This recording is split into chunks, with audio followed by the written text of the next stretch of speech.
new project. It's the start of the build of a layout which is pretty well known in most model railway enthusiast circles. It's called Minories. It comes from this little booklet.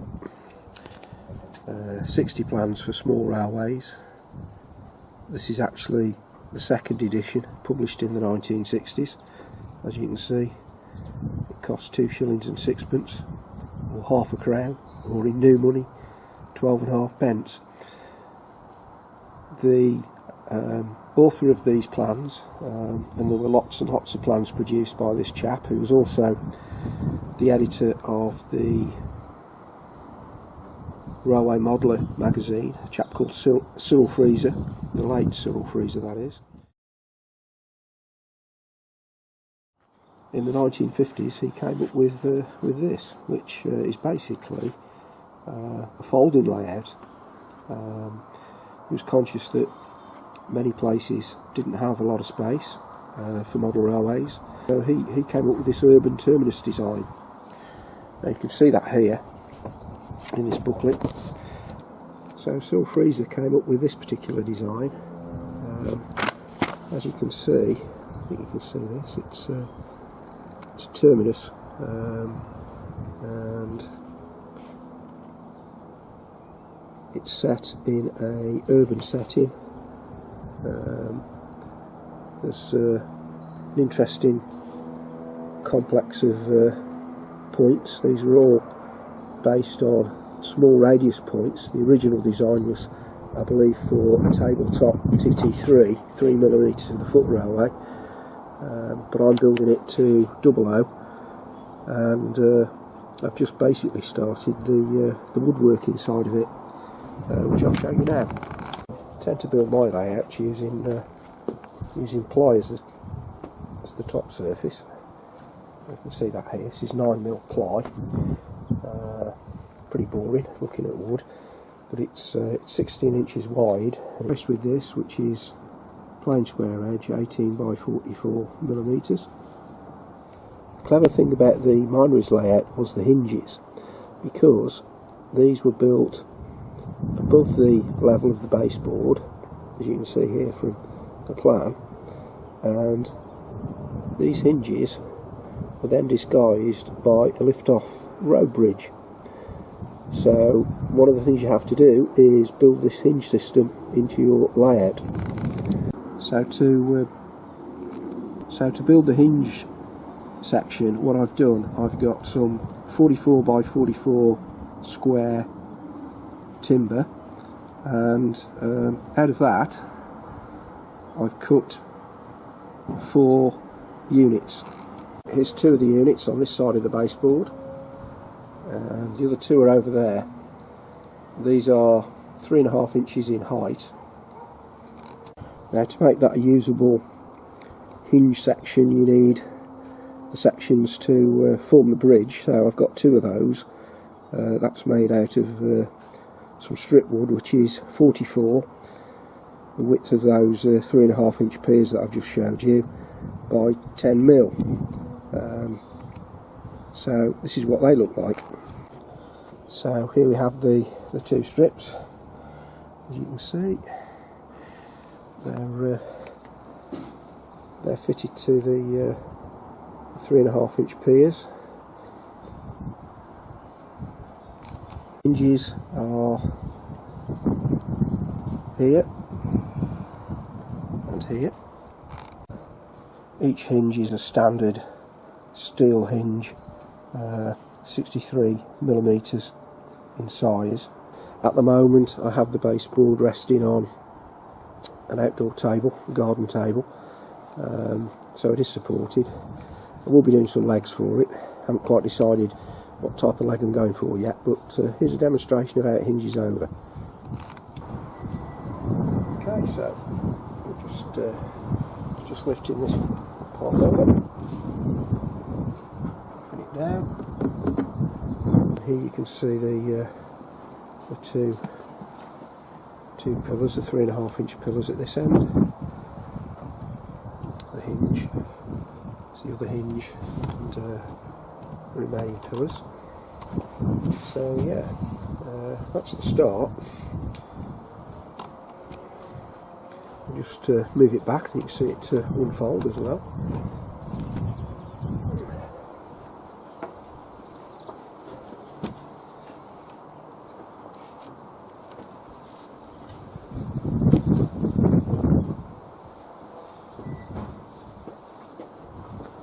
There it is. The trickiest bit was making sure that those pillars were level, and everything got squared up.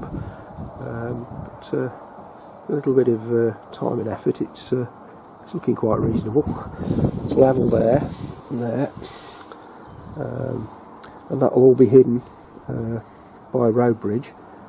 The far end of the board will have a fiddle yard where the trains will disappear behind and be altered, but I think that's probably enough on the board for now.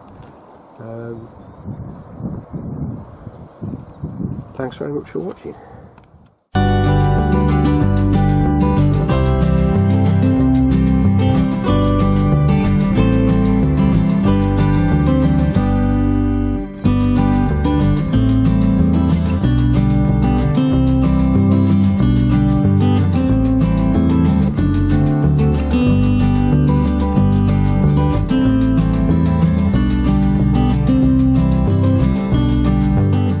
So this hinging bracket fits like this. You fit that part to the base of your table, and the rear bracket, which hinges, is attached to the leg. So here's a bracket that's been attached to the underside of the table. 3 screws there, and if you look, that's the upright of the bracket which will attach to the actual leg, and you need to push the latch to release it. And that unlocks the hinge so you can move it up and down. Probably the simplest thing to do is I'll attach a leg and then you can see it in operation. So here's the leg attached to the bracket. I find it easier to first of all fix the top part, this part here to the table, the underside of the table or the baseboard, and then mark for the holes by attaching the leg while that part there is fixed, and then take it off and put these screws in. As you can see, it's quite awkward if you're trying to fix it while it's on the base of the table to get one through the spring here. Hole's quite big, so you'll get the screw through, but it's just tricky when you've got it fixed to the table and that's in sort of an upright position. So I take the legs off and do it like that, and then obviously when you've done that you can just pop the plate back on, pop that plate back on and screw it up. So I'll do that next. So there's the bracket in place, fixed to the base. There's the leg. So we'll just show you how that works. The latch is fitted so the lever is on the outside. There's the lever, which my big thumb is pushing backwards and forwards. So you push that in and fold the leg. Here we go. Here we go.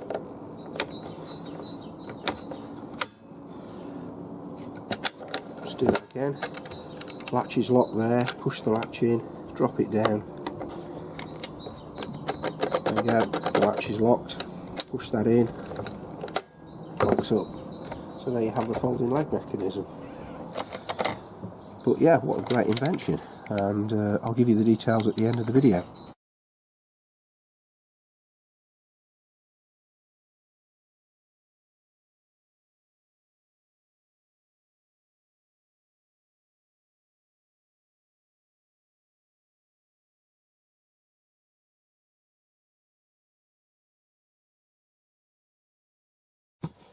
Well, I've brought the folding baseboard into the house. It's actually in the hall, so we'll just see how this folding unit now actually works.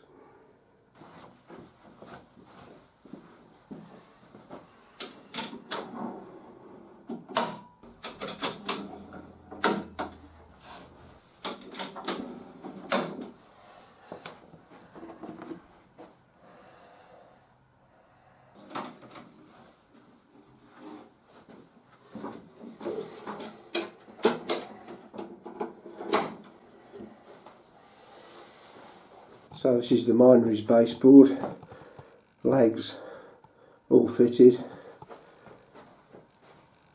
hinges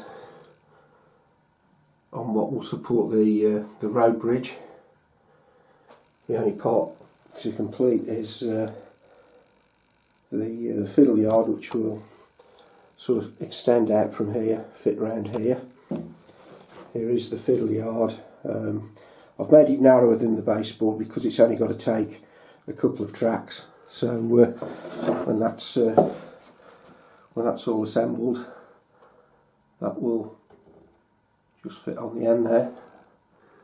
Just thought I'd show you one improvement I made to the table legs so I can adjust the height, and that's the fitting of this bracket on each leg. You can actually move the leg up and down so you can vary the height of your baseboard and get it perfectly level if you do happen to have a slightly uneven surface. So here we've got the plan for Minories. You can see here, this is this part here where the track's been drawn in, provides for a very interesting station approach with a number of crossovers in place. Now what this allows for is that there's 3 platforms, one here, one here and one here. So a train entering, because of the way this has been designed, can enter one of any of the 3 platforms regardless of which line here it's coming in on, simply by changing the crossover directions. And likewise, a train leaving any of these 3 platforms has got the choice of routes out, so that provides for quite a lot of interesting operational activity. Over here on the right there is a loco spur, so a small engine would be in here. A train would arrive, would pull in to the terminus, uncouple the coaches. The engine that's parked up here in the loco spur would reverse out, come down, take the coaches off, either park them up at a carriage siding or move them to another platform ready for another loco to come in and take them to the destination they were heading for. When CJ Freezer designed this, he was really looking at quite small radius points because he was trying to get this area here into a single baseboard unit of roughly around about 3'4" for the design. Now I've actually allowed for 4 foot, and I've looked at a couple of plans using something called SCARM, which is a computer aided layout design package. SCARM is available free, but if you want to go beyond what you're provided for in the free package, you pay a small fee, and that just allows you basically to design more track into your layout. The free package is obviously sufficient to do Minories because there's not that many sections of track involved. So I designed this using Pico set track, points, curves and straights. So I put down some track following this design using the set track points, but I wasn't happy with it. So what I've done, instead of using these set track points here, and if you look at them, you can see the curve here is quite sharp. I mean, that's great if you haven't got a lot of space, but I've got slightly more space than in the freezer plan. I'd actually got 4 foot to play with, so I decided I'd do another plan using slightly larger radius points, which is this one here, again using SCARM, and I've used the Pico streamline points, which are these. So I've gone for the bigger radius points. So you can probably see the difference here. Drop those down. Just turn them round. So I've gone for the larger radius points. So you can see there's the quite sharp angle there as that turns out, and there you've got a much more gentle gentle turn there on the on these.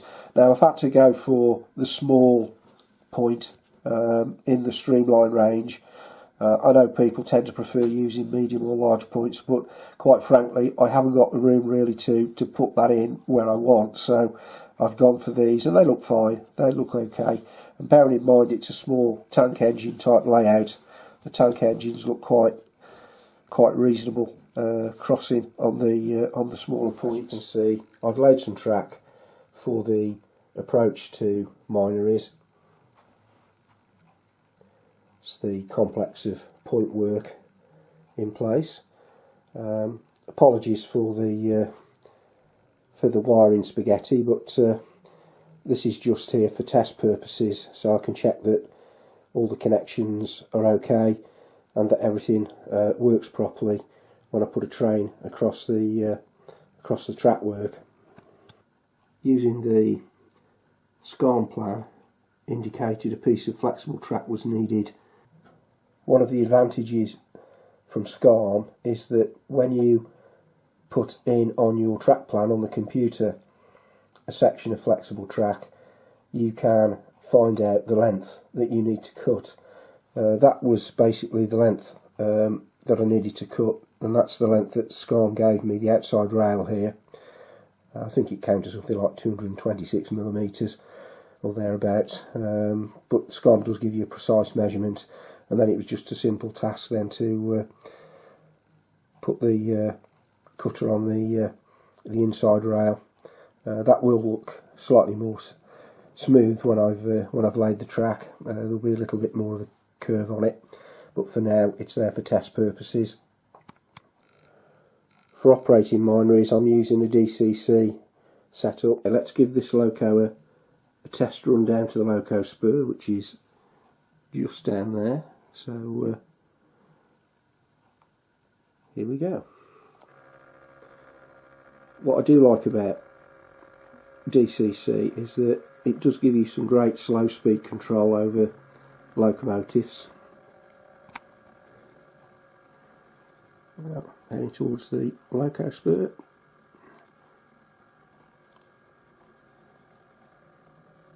Entering the loco spur.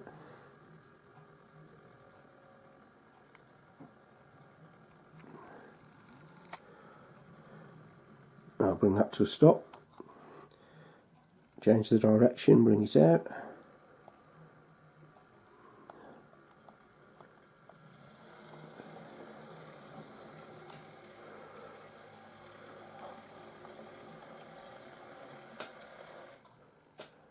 Okay, so that seems to work fine.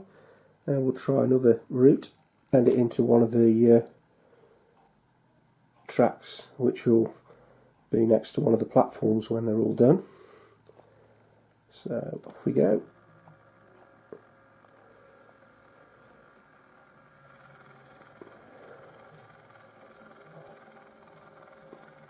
Should we go past the loco spur? Yeah, that's good. Yeah, heading down towards the towards where the platform one will be. Let's bring it to a stop. Reverse it back. Bring it back now.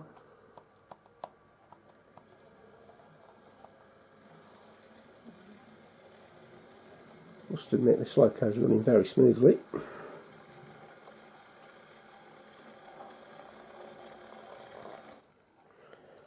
Right, let's bring that back. Let's bring that back a bit more. Right, this will send it down to platform 2.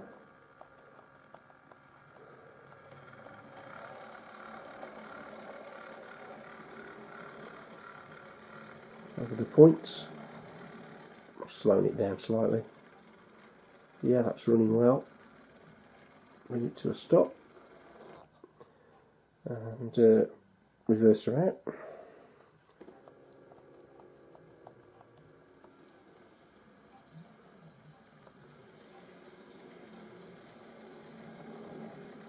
Yeah, all seems to be running very smoothly.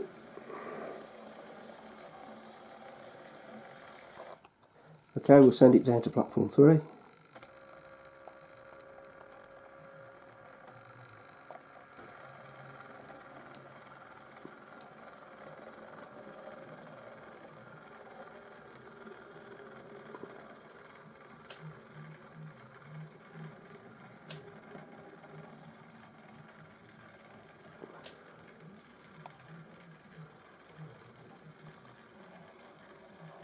Great, that's working fine.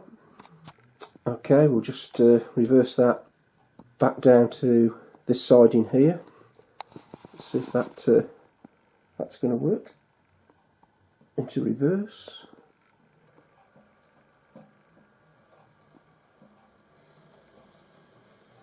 That's running smoothly. Bring it to a stop. Okay, bringing it out.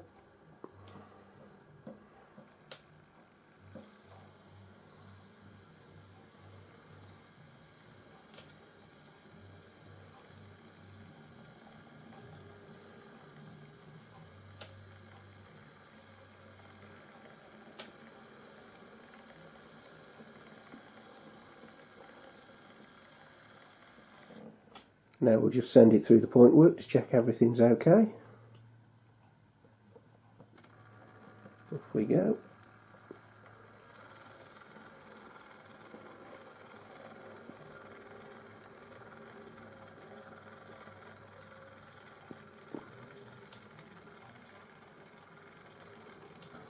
Yep, it's working well. Bring it to a stop, and I'll bring it back onto the other line that leads into the station, again crossing the points in a different direction.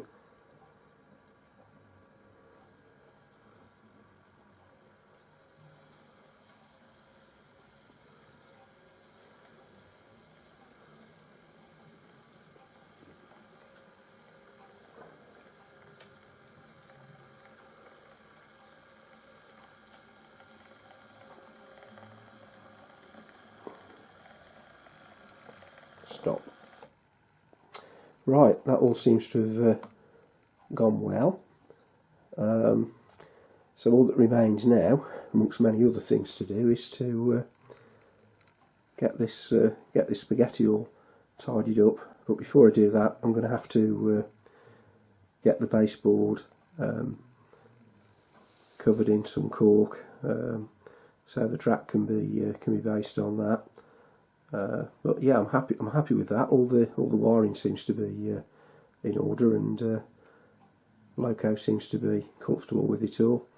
I mean, I will send it through with a carriage as well, just to make sure there's no hiccups on the points. But for now, I'll leave it there. So thank you for watching, and I'll be back in due course with another update on Minories. Thank you.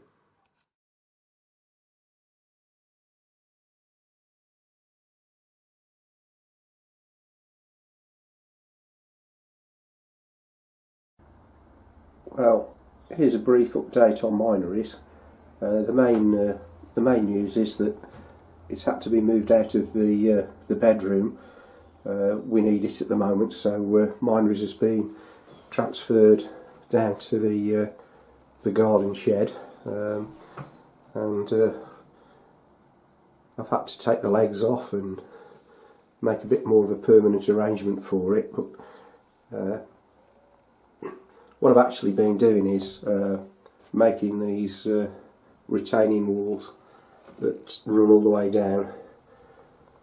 down towards the terminus end of the layout, and as well as that, I've laid a bed of cork tiles, and I've tidied up a lot of the wiring that was fairly messy and on top of the board when I was first testing all the trap work. You can see the trap work here,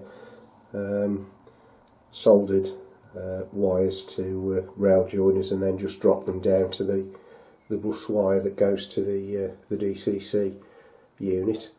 I've popped in a Metcalfe signal box that I made quite a few years ago, but it seems to suit the location. And the other thing that I've added is this unit here, which you don't often see on model railways, but was part of the real railway, and it's a catch point. So basically designed to send any errant stock, locomotive, wagon, whatever, off the siding, and that is really to stop it coming in here to the main line, which it joins. So yeah, I've also had to firm up the end of the layout proper, and I've done that because there's a fiddle yard on a curve, just goes around on an angle. So that's the stage wings where the trains appear from. So I'll run a few locos, and you can see how Cyril Freezer intended Minories to operate. I would just say that with the wall at the back, that's made from super quick grey limestone building papers. The piers are made from balsa wood, 5mm balsa. I've just wrapped the building paper around it, and the wall itself, that's attached to a 3mm sheet of ply, runs all the way down. A lot of this wool you won't see when the station and the platforms are all in shape. But you've got the piers for the bridge here, so they'll be one of the next jobs, really, I suppose, together with getting the platforms in. I'll run a few trains, and you can see some of the tank engines in operation. Here comes the first one.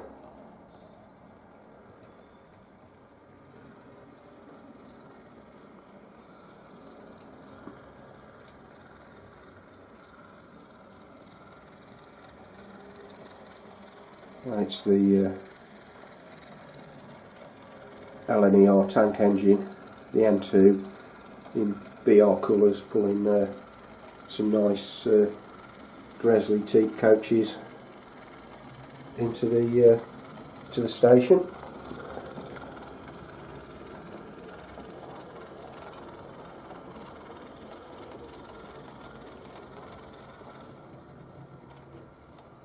I'll just slow that down, bring it to a stop.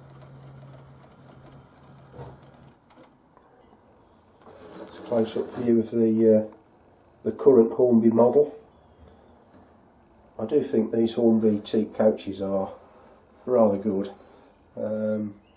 These are the British Railways versions, but the LNER ones are equally as good.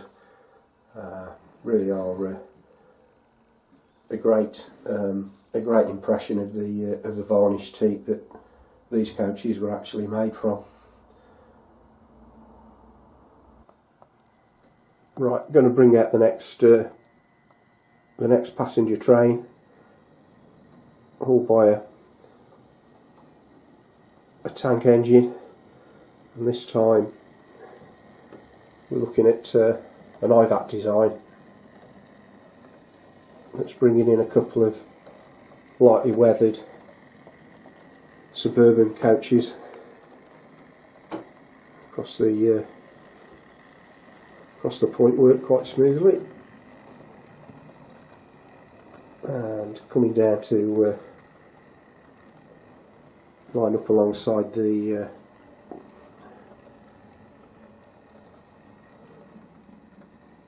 N2 and coming to a stop.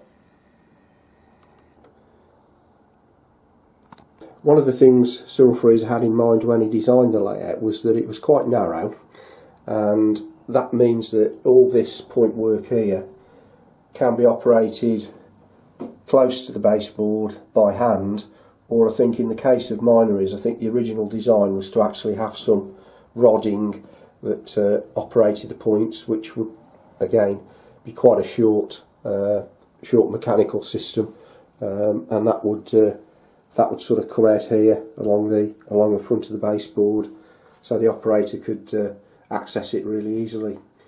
I think at the moment I'm undecided whether to leave them as they are, fairly clean looking, or to put some surface point motors on them. Certainly I like the idea of having a load of levers to pull and alter the point work settings so that I can vary what's going through the through and what's coming out and what direction it's all going in. But we'll leave that project for another day. Now down here we've got a little shunting diesel, an 08, and that at the moment is on station pilot duty, and it's going to come out and it's going to take a set of the carriages back to the carriage sidings to free up the loco that's brought them in. Not sure at the moment what I'm going to do about uncoupling. At the moment I'm just doing it by hand using this, which is just a piece of plastic which is used to gauge the distances between tracks. It's easy to get at the moment because there's no platform in the way, but when the platform's up it will be virtually impossible to get a really clear angle of attack on those tension lock couplings, so it's going to have to be either some sort of electromechanical device, which is my preference, or maybe some clear plastic that you won't see that just is slotted in like the traditional uncoupling ramps that the main manufacturers sell. Anyway, I've uncoupled it, so the next stage is to just draw the engine forward a little bit and then bring out the 08 to take the carriages away.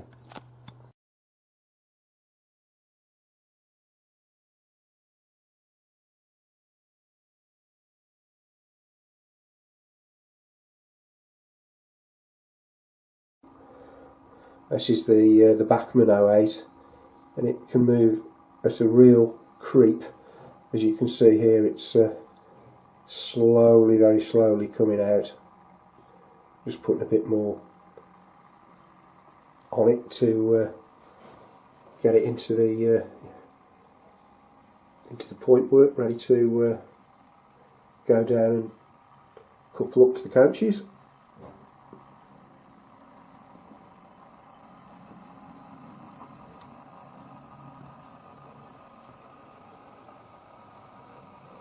It's got to go quite a way back this time, so stop him in a minute.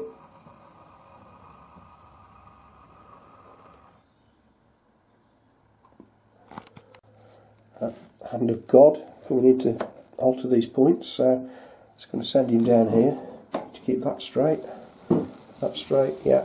So points are all there set up so that those coaches down there can be taken away. So here comes the 08.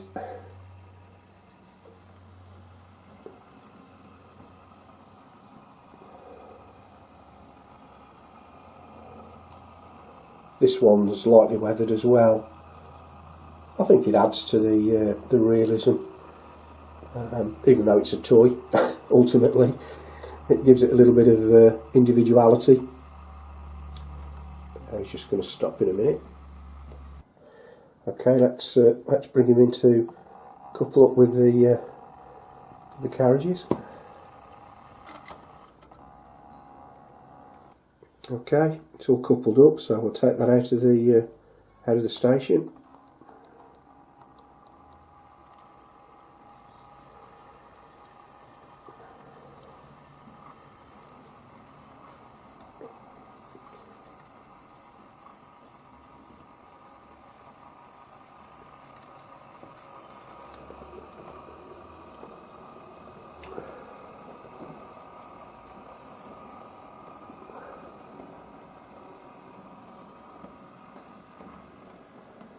And there we go, moving off stage.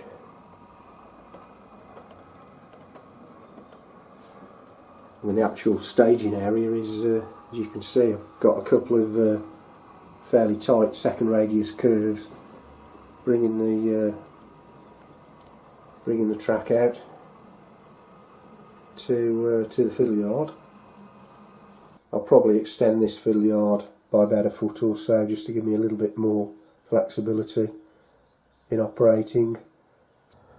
So what CJ Freezer had in mind was that locos that came into the terminus could actually be refueled over here. So if you just follow the camera over here to where the area there is behind the buffer stop, then on the layout plan there is actually a water column and a coaling stage, so they could then be readied for their next journey. The Ginty little 060 that does quite a lot of important work for the railway, and he's bringing in a parcels train.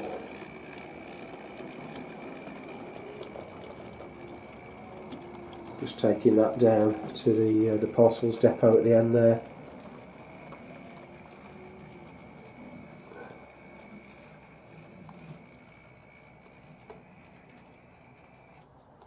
So there's still quite a lot to do. I've got to put some stone capping on top of the retaining wall, as you can see.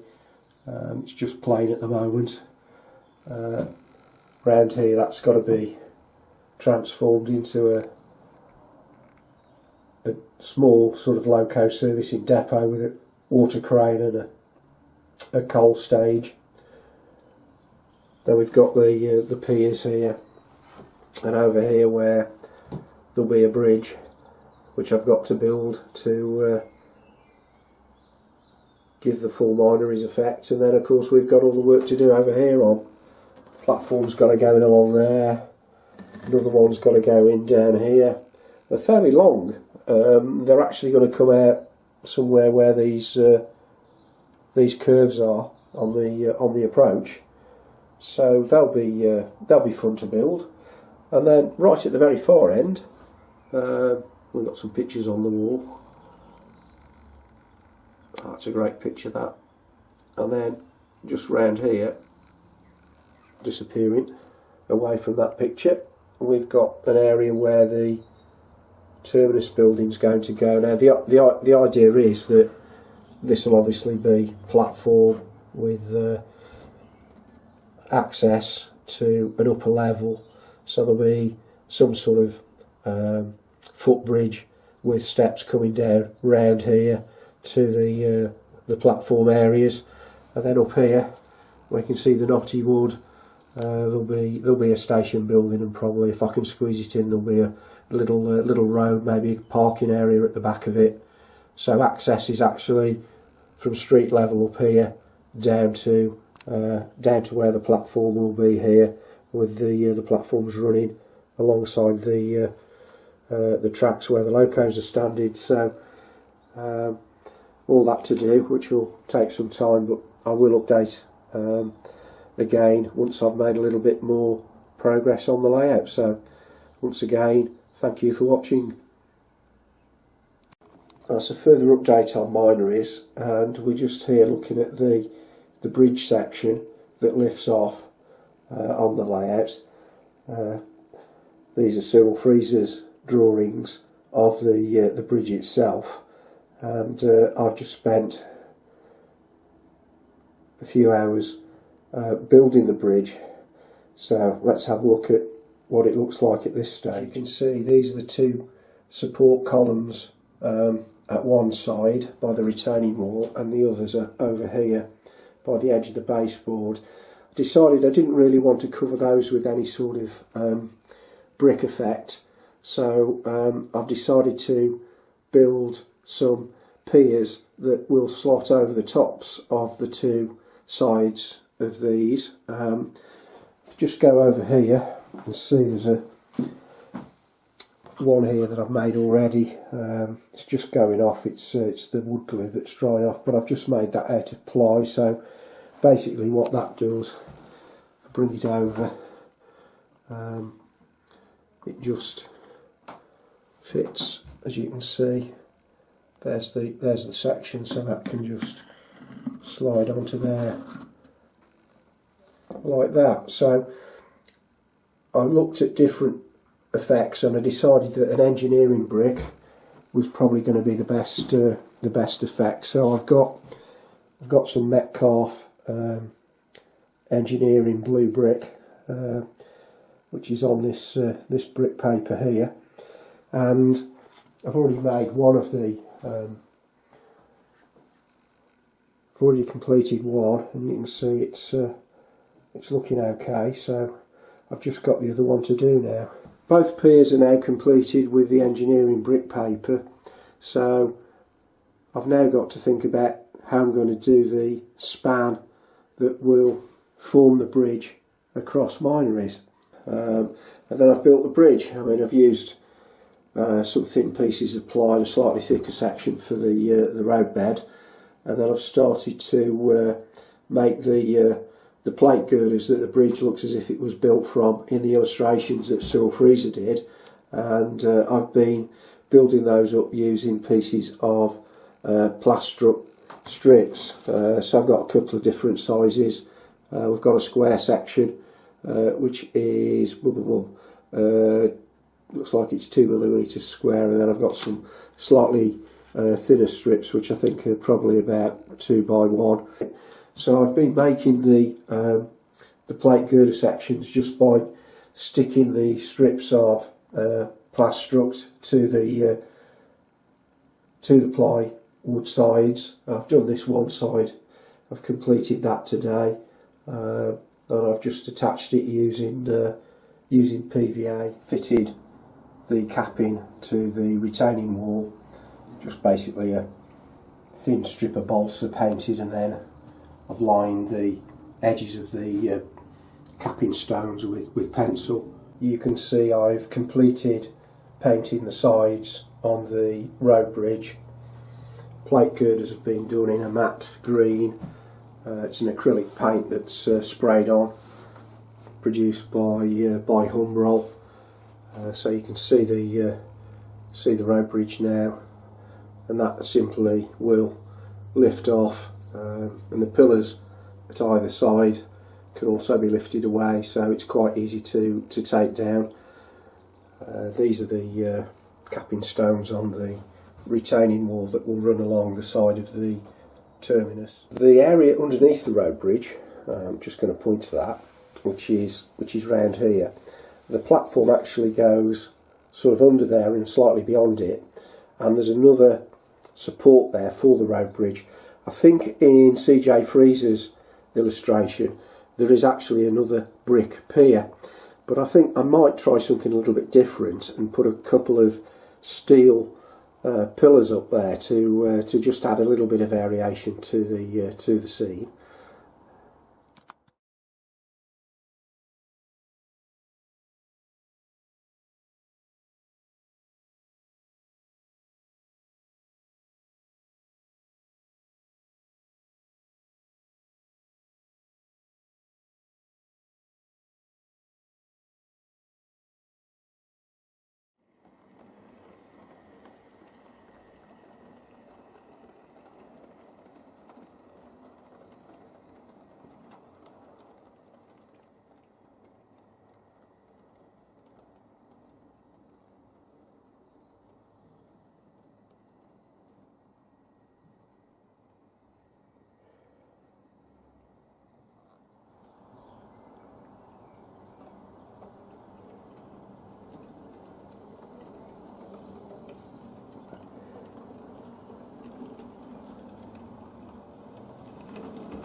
If you look at Railtrack, then where it's gone rusty, there's quite a variety of different shades.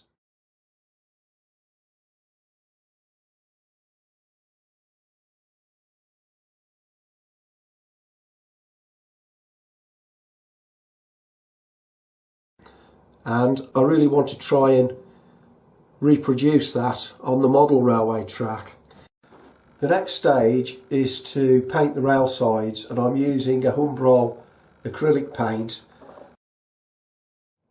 Now, to get the varied shades of rust that you see on the sides of railway track, I blend together some acrylic colours. This is just a cheap set of acrylic paints that I bought some while ago, and I find that they're quite handy for small jobs around the model railway.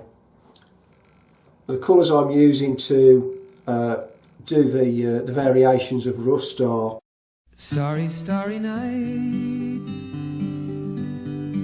paint your palette blue and grey. Look out on a summer's day with eyes that know the darkness in my soul. Shadows on the hills, sketch the trees and the daffodils, catch the breeze and the winter chills in colors on the snowy linen land. Now I understand. Final touch really is to use some of this, which is medium ballast grey blend. So what I do, I tip the ballast into a small container and then very carefully just dribble it into the tops of the track. Put that to one side, and then I get a larger brush, which you can see, and with that I very carefully start to brush the ballast pieces between the sleepers. It's worth taking your time with this, because the better you can get the finished result, the more realistic it will look. Final piece is obviously building up a ballast shoulder at the edges of the sleepers. I know a lot of people like to put down a chamfered piece of cork to lay the track on, or you can get the pre-made underlay to do the same job. But I think with Minories, because it's on a station approach, if you tend to look at the sections of railway track approaching the sorts of terminus at the time Minories would be operating, i.e. in the time of steam, then it's fairly flat, and when I say that, it's not raised dramatically around the terminus areas. I have looked at photographs and that's what they've revealed to me. I'm sure there'll be somewhere the ballast is a lot steeper.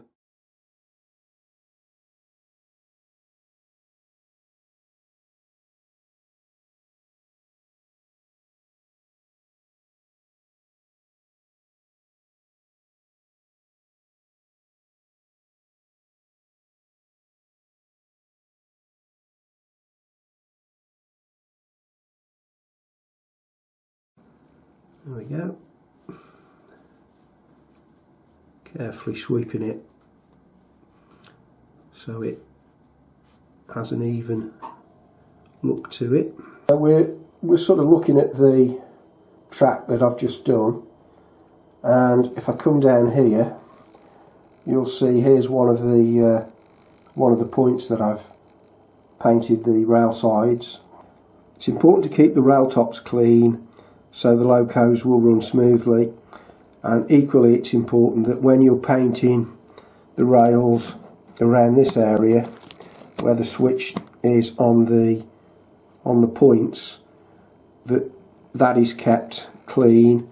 And again, if you're putting ballast around here, it's important that you don't get any of it that interferes with that mechanism, because it can cause running problems. So when I ballast around there, I'll be extra careful, and when I put the glue down on the ballast, I'll be extra careful. So if we pull back slightly, you can get the impression of the painted rail sides and the loose laid ballast. I've tried, as I say, to get a variation in rusty rail effect, and this is the base colour on this rail, which you can see.